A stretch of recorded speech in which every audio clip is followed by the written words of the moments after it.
my grandmother was a teacher. So I think that's where I got some of the love and the passion for education and young children and all of those things.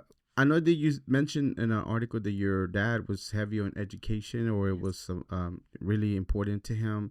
Was that reason why you trying to want to be an educator, or is that who kind of ignited that? Maybe Hmm. I want to try education, or maybe it's something that I might like to do.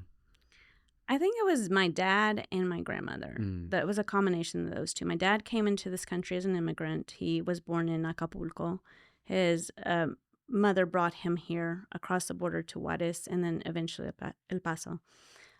He ended up uh, fighting in Vietnam.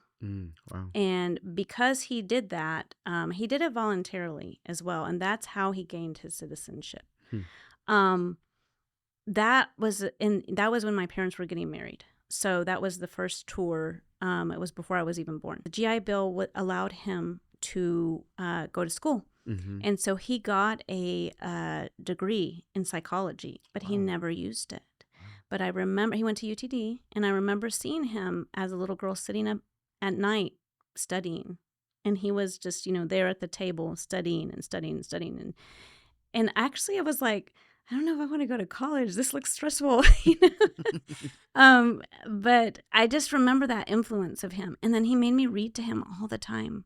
He wanted me to be a good reader, and Mm-hmm. we read every single night. And I am a good reader, and I think a lot of that was my dad's influence. So that was probably the value for education. My dad modeled that to me. He was showing that to me just by through his struggle and seeing him study and go to school. Mm-hmm.